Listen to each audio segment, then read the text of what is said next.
오순절날이 이름에 그들이 다 같이 한 곳에 모였더니 후련히 하늘로부터 급하고 강한 바람 같은 소리가 있어 그들이 앉은 온 집에 가득하며 마치 불의 혀처럼 갈라지는 것들이 그들에게 보여 각 사람 위에 하나씩 임하여 있더니 그들이 다 성령의 충만함을 받고 성령이 말하게 하심을 따라 다른 언어들로 말하기를 시작하니라. 아멘.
기도하겠습니다.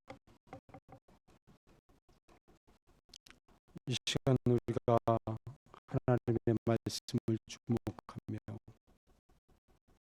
그 말씀을 함께 묵상해 가기를 원합니다. 성령 하나님께서 역사하셔서 우리 마음의 문을 열게 하시고 이 말씀을 통해 오늘 우리의 삶 속에 각자의 형편과 사정에 알맞게 적용되어지고 삶으로 연결할 수 있는 소중한 말씀을 묵상하는 시간 되어지도록 인도해 주시옵소서. 예수님의 이름으로 기도드렸습니다. 아멘.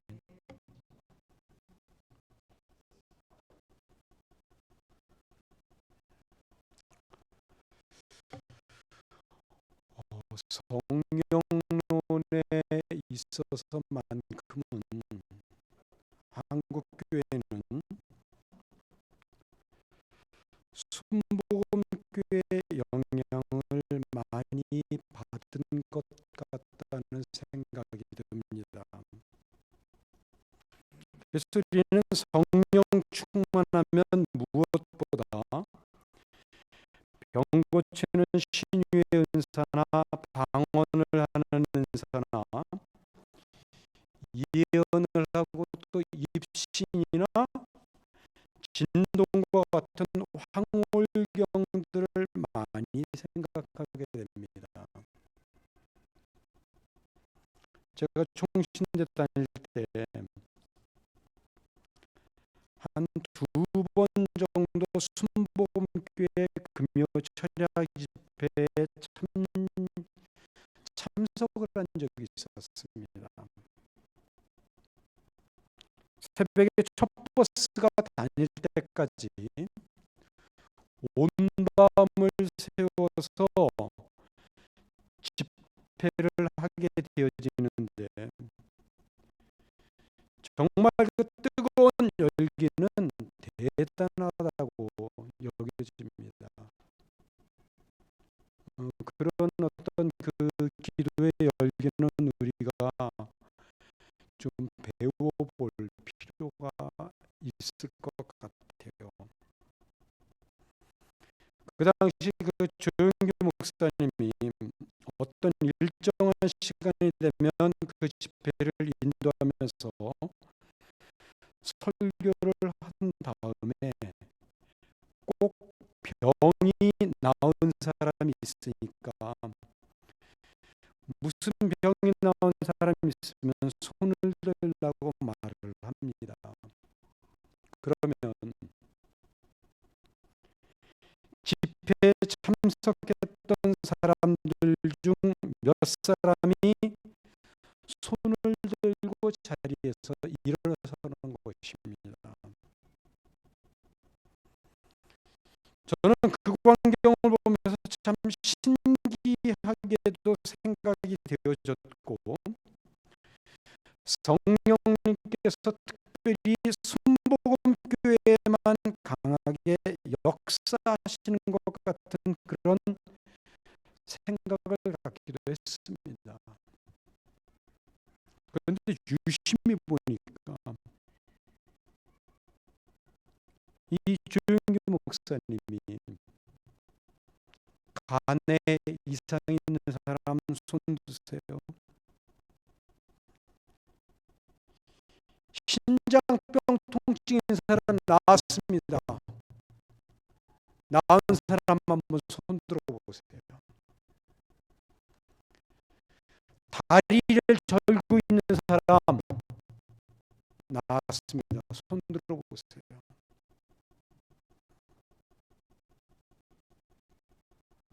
계속 여러 차례에 걸쳐서 계속 병이 나온 사람이 일어나고 말하는 일어나라고 말을 하는데 여기저기 주 목사님 말이 끝나기가 무섭게 일어나기 시작합니다. 근데 유독 어떤 사람들은 주 목사님이 말이 끝날 때마다 계속 일어서면서 할렐루야를 외치는 거였어요. 그래서 제가 속으로 그때 그랬어요. 저 사람은 무슨 종합병원이야. 어떻게 모든 병이라는 병은 다 가지고 있어. 그런 생각이 드는 거예요.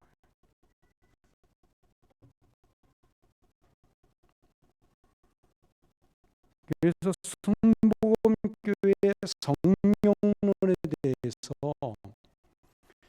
그때 실망을 하고 회의를 가졌던 적이 있습니다. 근데 많은 시간이 흘렀지만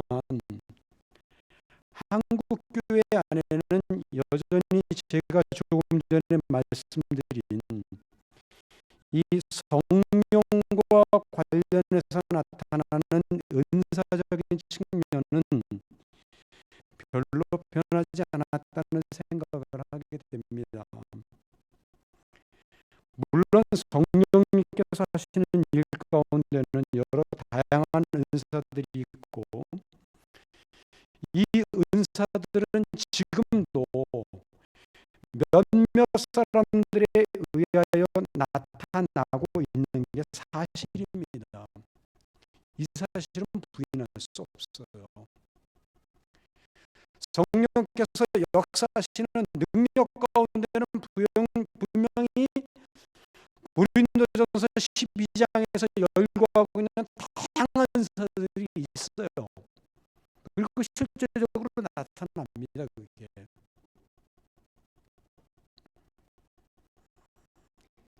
그런데 제가 생각해 보려고 하는 것은 꼭 성령 충만 있고로 방언 혹은 신유 은사나 예언과 같은 성령님의 특별한 능력으로만 연결하려는 것은 조금 생각해 보아야 할 부분이 아닐까 하는 것입니다. 성령 충만 그러면 그런 은사로도 나타납니다. 그런데 꼭 그것만은 아니라는 거지요. 제가 말씀드리려고 하는 것은 그러니까 이 강조점을 여러분들이 놓치시면 안 됩니다. 오순절날 성령님께서 마가의 다락방에 모여서 기도하는 120명의 성도들에게 임하셨습니다. 그리고 그 사실을 구체적으로 보여주고 있는 것이 바로 본문의 내용이지요. 하늘로부터 급하고 강한 바람에 소리가 있었고 이 소리는 이들이 모여 있는 다락방 안에 가득했습니다. 그리고 불이 혀처럼 갈라지는 것이 이들에게 보였고 각 사람 머리 위에 하나씩 임했다고 성령 강림에 대해서 표현하고 있습니다. 아마도 성경이 구체적으로 성령의 강림에 대한 가시적인 모습들을 표현하기 위해서 그 성령님께서는 그런 모습으로 나타나신 것이라 생각이 되어집니다. 그리고 이들은 곧바로 성령 충만함을 받았다고 본문은 말합니다.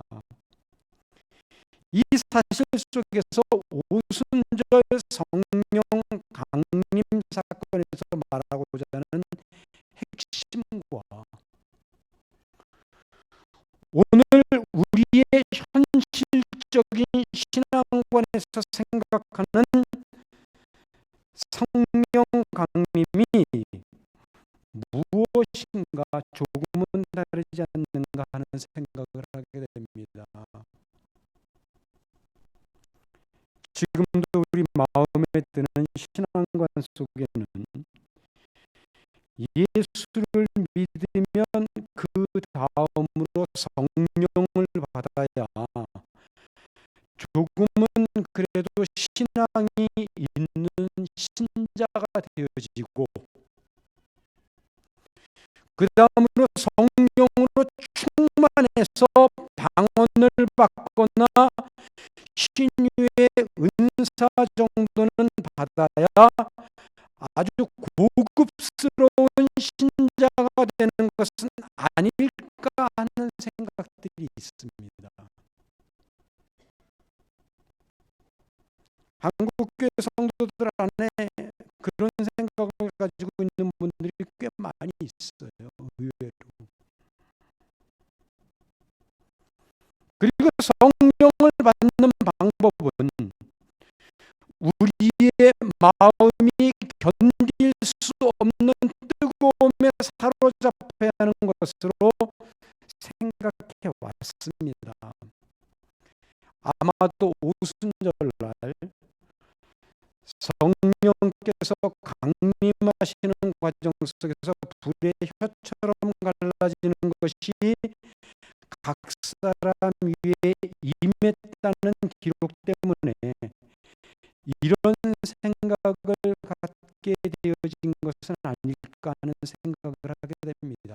그리고 실제로 성령님이 임하실 때 오늘 본문의 말씀처럼 이런 일들이 일어날 수 있고 또 일어나기도 합니다. 그래서 어떤 사람들은 정말 심정이 막 불붙는 것 같이 뜨거워 못 견뎌하고 막 떼굴떼굴 구르는 사람들도 있어요. 실제로. 그런데 그럼 우리는 이런 모습들과는 반대의 모습도 한번 생각해 볼 수 있어야 되지 않을까요? 한번 여러분들이 객관적으로 판단을 해 보십시오. 신앙생활 속에서 이런 경험을 하지 못한 신자는 수준이 아주 낮은 신자입니까? 이런 경험 없으면은 그 수준 자체가 아주 낮은 신자냐는 거예요.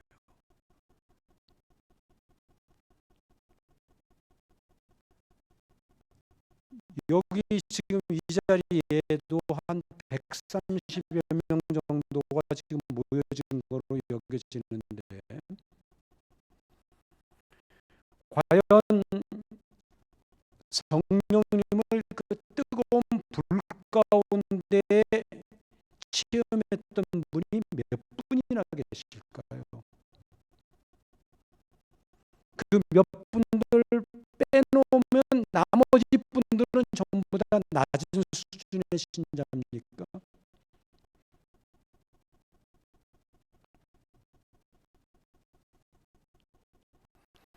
더불어 성령을 받는 일이 꼭 그렇게 마음에 불붙는 것처럼 뜨겁게 나타나야 되는 것인가? 꼭 이것은 모든 신자의 필수적인 것이고 그런 경험이 있어야 성령님이 임하신 것인가 하는 것에는 약간의 문제가 있다는 것을 저는 말씀드리고 싶습니다. 우리가 성령 충만에 대해서 많은 말을 하죠.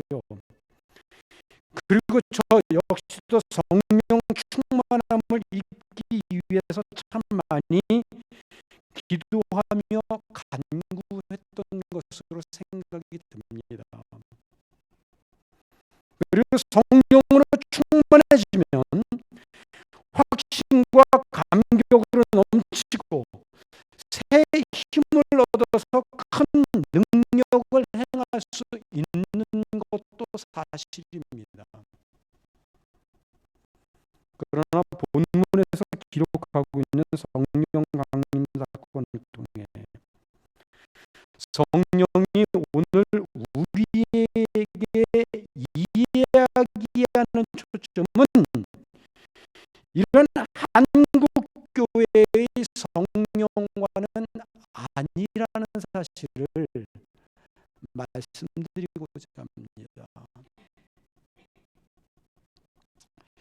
성령님이 강림하신 날 120명의 성도들은 성령으로 충만한 상태였지요. 그리고 본문 4절 말씀을 보면 성령 충만함을 받고 성령이 말하게 하심을 따라 다른 언어, 이 다른 언어란 방언을 말하는 거거든요. 곧 방언으로 말하기 시작했다고 기록합니다. 그리고 이어지는 5절에서는 이렇게 말하고 있죠. 그때 경건한 유대인들이 천하 각국으로부터 와서 예루살렘에 머물러 있더니, 그리고 이어서 120명의 성도들은 이 천하 각국으로부터 모여들은 유대인들, 곧 유대를 떠나서 오래전에 유대를 떠나서 유대 주변의 수많은 나라에서 살았던 유대인들의 후손들은 자기들이 태어난 나라의 언어밖에는 알지를 못했어요. 아람어를 몰랐어요. 그 당시에 공용어였던 히브리어는 더더욱 몰랐고, 그러니까 자기가 태어난 나라의 말밖에 모르는 그런 사람들이 지금 예루살렘으로 모여 있는 것입니다. 9절 이하를 보면 이 사람들이 어떤 사람들이냐? 바데인, 메데인, 엘라민, 메소부다메인, 갑바도기아인, 본도와 아시아인, 부르기아, 밤빌리아, 애굽, 구레네, 리비아, 로마, 그레데, 아라비아, 정말 수많은 지역에서 살던 사람들이 모여드는 거예요. 이 사람들은 자기 나라밖에 몰라요. 그때 성령 충만함을 받은 사람들이 그 나라 사람들이 알아들을 수 있는 방언으로 복음을 전하기 시작한 것입니다. 그것이 방언의 유래입니다. 적어도 사도행전 2장에서 등장하고 있는 성령 충만의 결과로 나타난 방언은 예루살렘의 세계 각국에 그러니까 예루살렘으로 모여드는 세계 각국의 유대인들, 곧 유대인들이지만 자기들이 태어난 나라의 언어밖에는 사용할 줄 모르는 이 경건한 유대인들에게 복음을 전하여 구원의 은혜로 인도하기 위해서 하나님과 다시 화목을 이루는 하나님의 자녀들이 되도록 돕기 위해서 그들의 언어로 말을 하기 시작한 것입니다. 그렇다면 오늘날 우리가 사용하고 있는 방언과는 조금 다른 것 같지 않습니까? 제가 군에 있을 때 아마도 저로서는 마지막 군종 연합 집회였던 것으로 생각이 들어요. 제가 병장 계급을 달고 그 군종 집회를 참석했으니까 아마 마지막 집회였을 것입니다. 사단 목사님이 사단 내에 있는 모든 군종들을 위해서 며칠 동안 부흥 집회를 마련했는데 마지막 날 집회였어요. 초빙된 강사 이름은 잊어버렸는데 그분이 CCC 출신의 목사님이었던 것만 기억이 납니다. 근데 말씀을 전부 마치시고 이제 군종들로 하여금 기도를 시키기 시작했어요.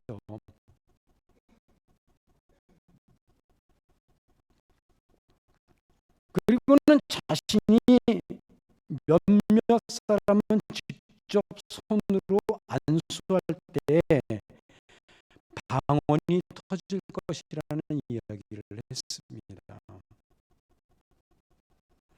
많은 군종들이 참석하고 있었기 때문에 일일이 모든 군종들 머리 위에 안수를 할 수 없었습니다. 시간이 너무 많이 걸리기 때문에.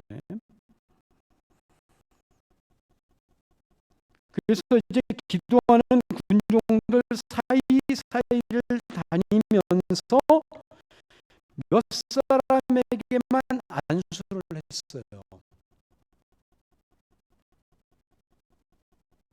그리고 제일 마지막으로 제 머리에도 안수를 했습니다. 근데 정말 신기하게 방언이 터지기 시작했어요.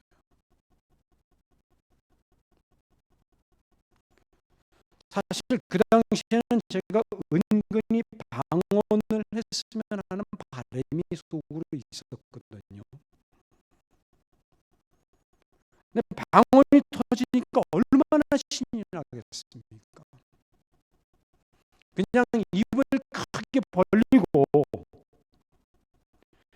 발음이 나오는 대로 말을 하면 된다고 그래서 말을 하기 시작했는데 그게 혀가 막 말려 들어가면서 희한한 그 언어가 막 나오기 시작하는 거예요. 한 번도 이전에 듣지 못했던 이상한 언어였습니다. 그때부터 방언을 하게 됐습니다.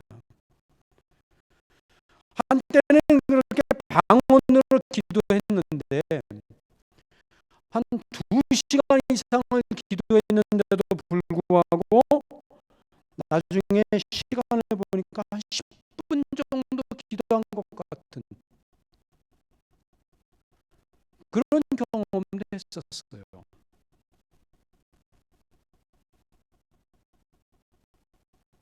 그런데 그렇게 한때 열심히 방언으로 기도를 했지만 몇 년이 지나지 않아서 제가 신학을 공부하면서 방언으로 기도하는 시간이 점점 줄어들었고 이제는 방언으로 기도하는 경우가 1년에 한 번도 있을까 말까 한 정도가 됐습니다.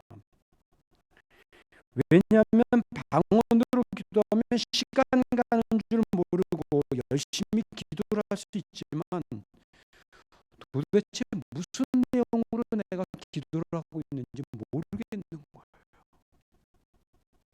그래서 방언 통역의 은사도 달라고 그렇게 매달려 왔는데 하나님은 방언 통역 은사는 안 주시더라고요. 아무리 방언으로 기도해도 그 뜻을 알 수 없기 때문에 무슨 내용인지 모르고 기도하니까 기도의 열매가 없는 것 같은 생각이 들기 시작했습니다. 무언가 열심히 기도를 했는데 내용을 모르는 거예요. 그러니까 마음의 한쪽은 좀 공허하고 어쩌는 어떤 것들이 있는 거예요. 그래서 방언으로 기도하는 걸 조금씩 멈추기 시작했던 겁니다. 그래서 전 지금도 방언으로 기도하라 그러면 할 수 있어요. 그냥 이렇게 말하면서도 방언이 터져 나와요. 지금도.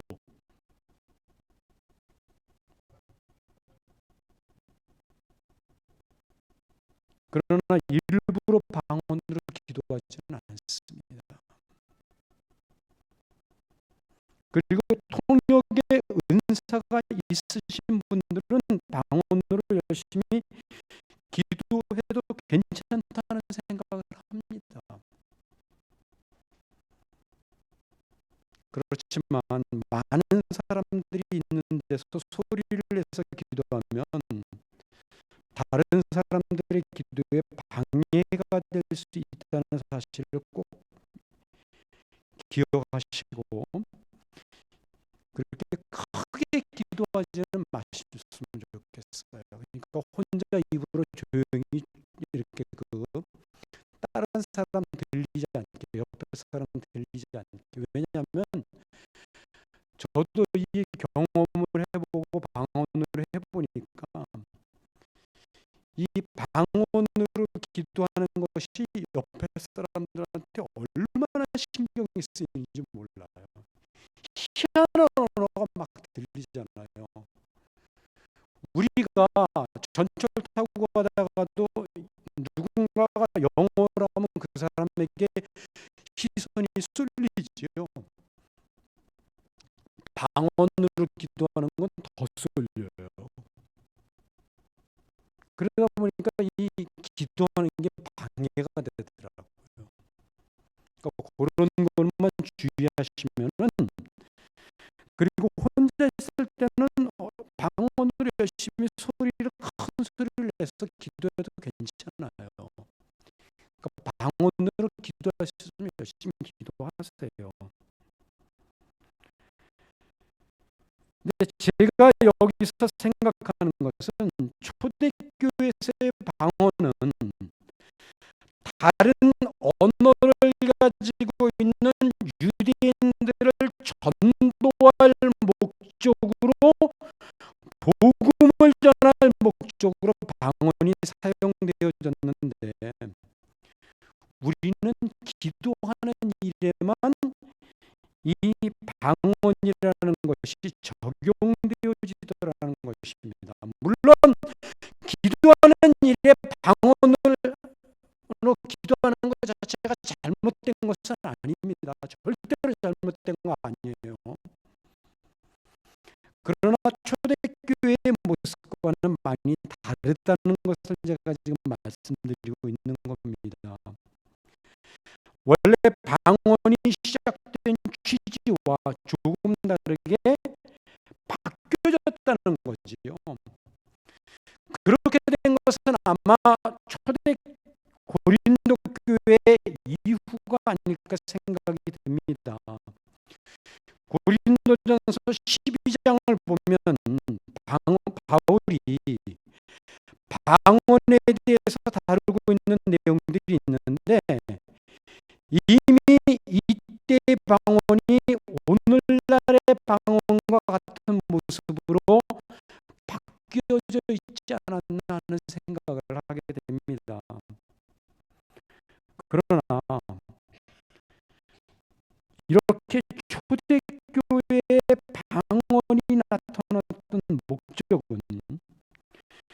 그들에게 복음을 전하고 예수 그리스도를 소개함으로써 하나님과의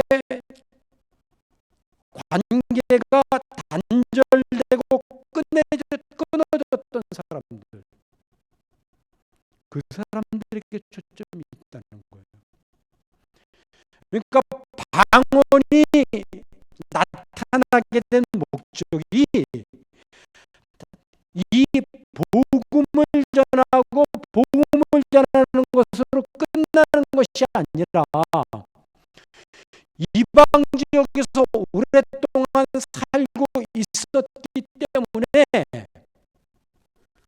이들이 하나님을 모르잖아요. 그러니까 그것들이 복음을 접하고 하나님을 알게 되고 예수 그리스도를 통해서 하나님과 관계가 맺어지게 되어지는, 결국 그리스도를 머리로 해서 한 몸을 이루는 지체들이 되는, 그것이 목적이었다는 거예요. 하나됨을 만드는 거. 그게 방언을 준 목적이었어요. 가장 큰 목적이 하나됨을 이루는 거. 그리스도 안에서 하나가 되어지는 것.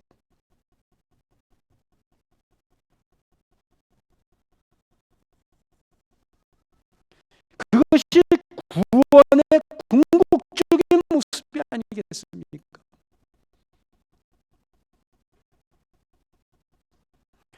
구원이 뭘까요?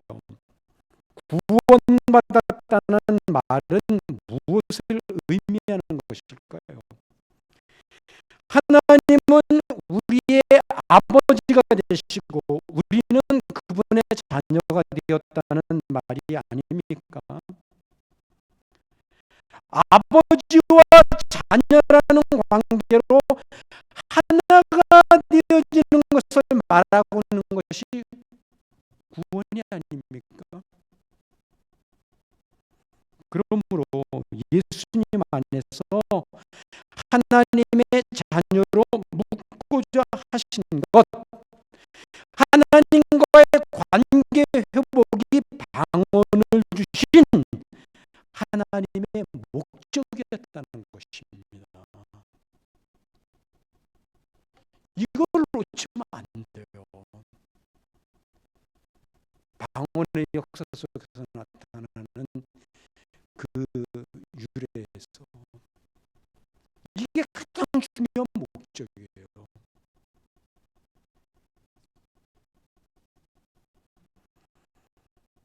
이것이 성령 강림의 역사적인 의미였다는 것입니다. 여기서 한 걸음 더 나아가 구원에 대해서 우리는 이런 부분도 함께 생각해 볼 수 있어야 됩니다. 구원의 최종적인 완성은 하나님을 아버지라고 부르고 그 하나님 아버지의 자녀가 된 우리들은 이제 관계가 회복되어졌죠. 자녀이니까 하나가 된 것입니다. 그렇다면 이제는 함께 거하는 일, 함께 한 공간에서 살아가는 일만 남아 있는 것이지 않습니까? 아직은 우리가 하나님과 함께 한 공간 안에서 살아가고 있지는 못하지요. 그 일은 예수님의 재림으로 이루어지게 될 것입니다. 물론 영적으로 하나 되어져 있어요. 하나님 여기 함께하고 계셔요. 영적으로는. 그러나 가시적인 그런 상황은 아니잖아요. 그것이 예수님의 재림으로 이루어지게 된다는 겁니다. 원래부터 하나님의 최종적인 목적은 우리가 하나님과 하나가 되어서 영원한 하나님 나라에서 살아가는 것이었습니다. 우리가 그렇게 되기 위해서 예수님이 이 땅에 처음으로 오셨지만 우리에게 있어서 가장 큰 문제는 죄로 인하여 타락함과 하나님께 대한 반역이었습니다. 그래서 예수님이 이 땅에 처음으로 오셨을 때 할 수 있는 일은 우리의 죄를 없애는 일이 가장 급선무였고 우선적인 것이었습니다. 그것이 예수님의 십자가 사건이지요. 그리고 십자가 사건으로 구원하신 우리들을 하나님은 세상에 오랫동안 찌들어 있고 세상의 가치관을 따르고 하나님 없이 오직 자기 힘만 믿고 살려고 하는 자기중심적 요소들을 전부 제거하고 이전 하나님께서 원래 창조하셨던 하나님의 형상을 회복하여 우리가 진정으로 하나님과 하나를 이룰 수 있는 삶을 살아가게끔 하셔야만 했습니다. 즉 영원한 하나님 나라에서 살아갈 수 있는 수준의 사람이 되도록 어떤 조치를 취하셔야만 했는데 그것이 바로 하나님이 약속하고 예수님이 십자가 사건으로 이루신 성령 강림이었다는 것입니다. 하나님의 목적은 예수님을 이 땅에 보내셔서 십자가 사건으로 죄로부터 우리를 끊어내는 그것에만 머물러 있는 게 아니에요. 우리가 지금까지 신앙생활을 해오면서 다 경험하시고 있잖아요. 예수 믿고 예수님 영접했다 그래서 우리가 완전히 하루아침에 180도 달라져가지고 과거에 예수 믿기 이전에 어둠의 세계에 지배받았던 모든 가치관, 삶의 습관들, 어떤 그 삶을 추구해가는 방법들이 다 하나님 중심으로 바뀌어집니까? 아니지요. 그런 것들은 여전히 남아있단 말이에요. 그것은 우리가 하나님께서 부르시는 그날까지 서서히 하나님의 어떤 능력에 의해서 바뀌어져 가야 될 내용들이거든요. 그게 중요한 거예요. 그것이.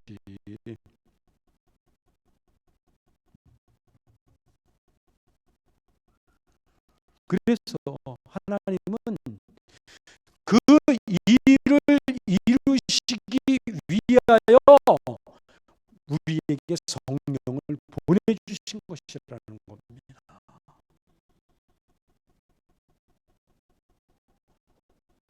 그것이 성령 강림의 목적이에요.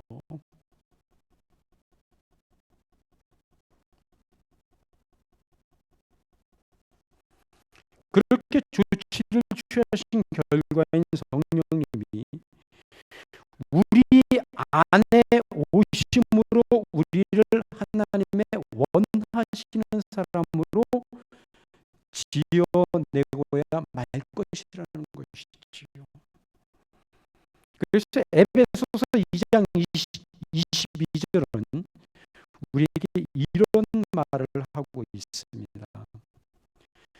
너희도 성령 안에서 하나님이 거하실 처소가 되기 위하여 그리스도 예수 안에서 함께 지어져 가느니라.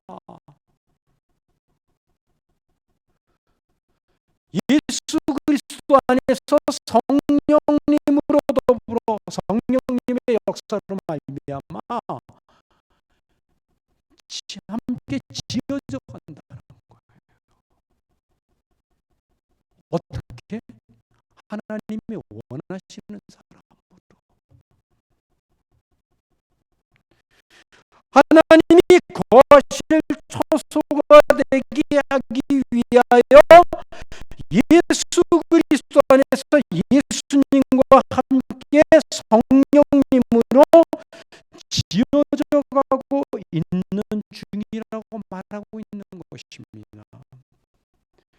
성령님은 우리가 하나님이 거하실 수 있는 처소가 되도록 깨뜨리고 수리하고 다듬고 꾸미고 완성시켜 가시는 역할을 하시는 것이지요. 하나님께서는 이제 우리들과 하나가 되어 거하시기에 합당한 처소로 만들어 갈 것인데, 세상을 향해 역사적으로 선포하신 것이 바로 오순절 성림 강림 사건이었던 것입니다. 그리고 마침내 그렇게 약속했던 성령님이 이 땅에 오심으로 하나님은 여전히 우리를 위하여 일하고 계심을, 하나님의 열심을 고백할 수 있게 되는 것이고, 하나님의 자신의 아들을 주실 만큼의 열심과 목적을 다시 성령님을 통해 이루어 가시고자 하시는, 그래서 우리로 하여금 하나님의 형상을 기억고 회복하시고자 하시는 하나님의 그 열심과 마음을 읽어낼 수 있게 되는 것입니다. 그리고 온 세상은 하나님이 아버지이신 세상, 언제든지 하나님을 아버지라고 부를 수 있는 세상이 되어진 것입니다. 성령님이 오심으로 이 사실을 경험하고 고백할 수 있게 된 것이지요. 우리는 이제 성령님에 의하여 전혀 다른 새로운 시대의 사람이 되어진 것입니다. 하나님과 하나가 되어 전혀 새로운 삶을 살아가게 될 사람들이 되어졌다는 것입니다.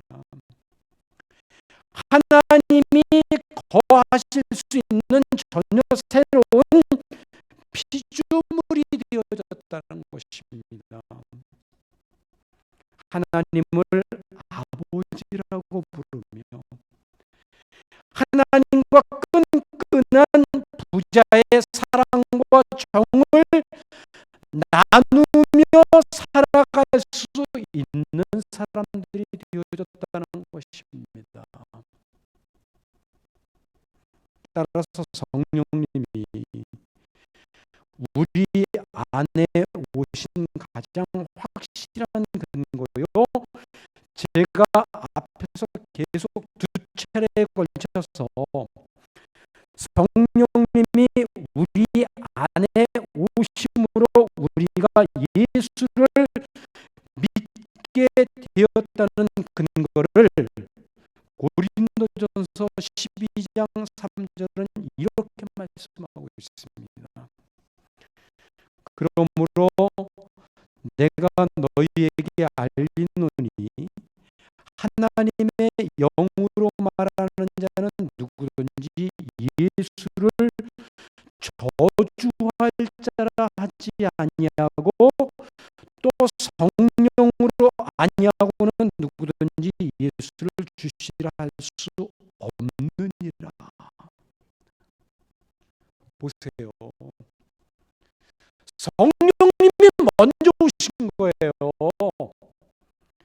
우리가 예수님을 영접해서 성령님이 오신 게 아니라 예수님을 영접할 수 있는 근거는 성령님이 우리 안에 먼저 오셔서 그 성령님이 예수님을 주라고 구원자라고 고백할 수 있어야만 구원을 받을 수 있게 된다는 겁니다.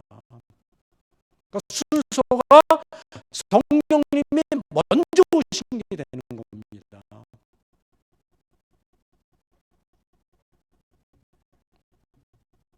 그걸 지금 말씀드리고 있는 거예요.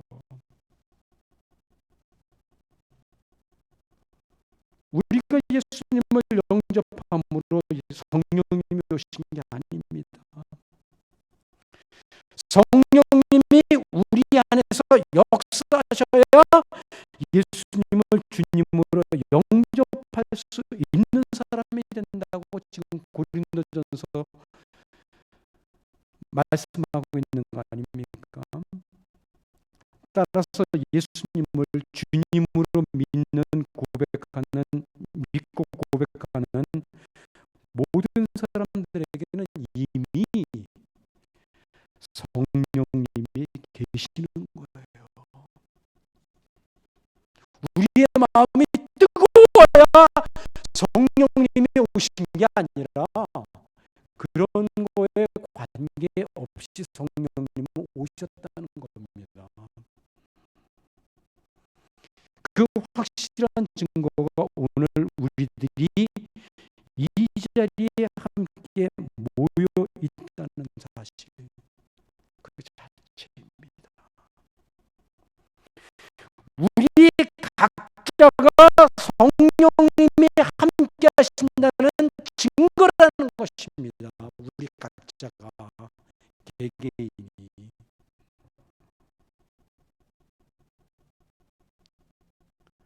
우리가 예수님을 영접하기에 앞서서 성령님이 먼저 우리 안에 계셔야만 예수 그리스도를 주님이라고 고백할 수 있다고 성경이 말하고 있는 것이지요.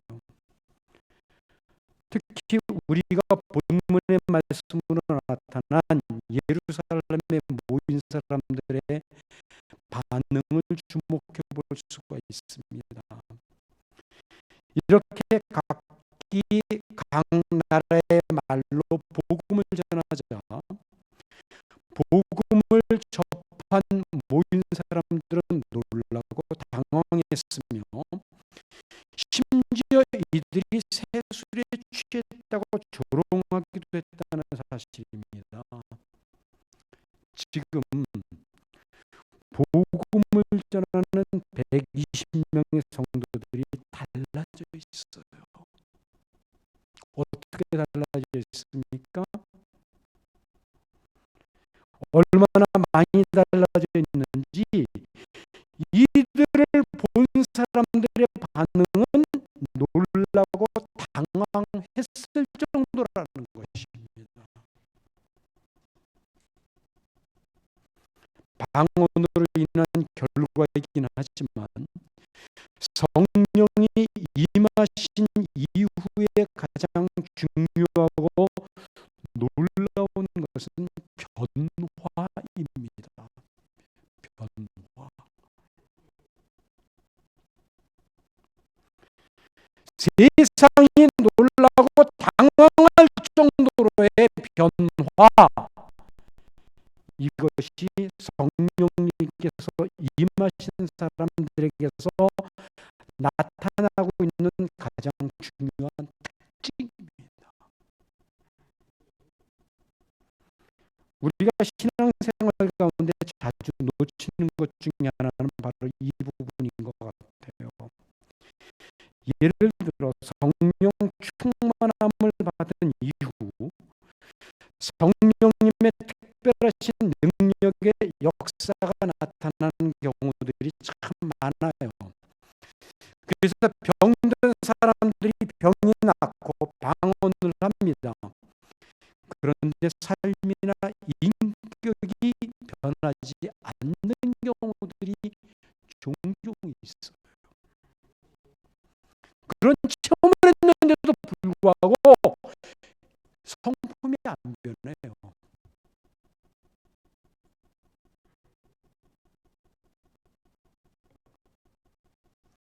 주변에 있는 사람들은 단지 그 사람의 신비한 현상을 보는 것에만 감격스러워해요. 와, 놀랍다. 이런 반응을 보일 뿐 정말 중요한 성령님의 사역, 그 사람의 성품과 삶의 질과 가치관이 변화되어져서 하나됨을 이루는 역사에 대해서는 별로 관심을 기울이지 않더라는 것입니다. 이 부분이 문제예요. 이 부분이.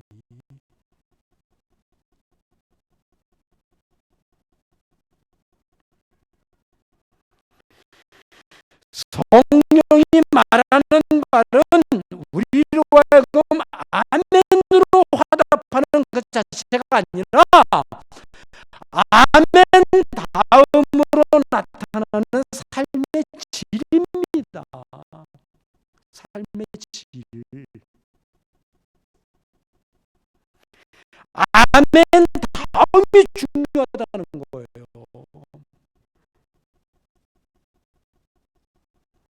그래서 우리가 성령으로 충만하다면 가장 먼저 우리의 성품이 다른 사람을 당황시킬 정도로 변화되어져 있는 모습들, 우리의 삶에 새로운 변화가 나타나서 우리를 잘 알고 있는 사람들이 그 변화 때문에 놀라는 그런 모습들을, 그래서 나도 예수 믿고 싶다는 고백이 저절로 터져 나와야 된다는 것입니다. 제가 2주 전서부터 계속 성령님에 대해서 말씀드리고 있는 내용이 바로 이 부분이지 않습니까? 성령으로 말미암아 변화되어진 나, 성령님이 함께 하셨더니 이전과는 다른 새로운 사람, 새로운 피조물로서의 삶을 살아가다라는 것. 성령님은 이렇게 하시려고 우리에게 오신 것입니다. 그래서 예수 믿기 전에는 자기밖에 모르고 이기적으로 살았지만 성령님이 오심으로 예수님을 영접하더니 자기를 양보하고 내려놓고 자기보다 다른 사람을 먼저 챙기고 이웃을 진정으로 염려하며 사랑하는 모습을 보이더라는 것입니다. 예수 믿기 이전에는 조금도 손해를 안 보려고 하고 그것 때문에 악을 써가며 바락바락 형제들과 싸우기 일수였던 사람이, 그래서 주변 사람들이 그 사람만 보면 혀를 내두르고 고개를 도리도리하는 사람이었지만 성령님이 임하시자 예수를 믿고 전혀 다른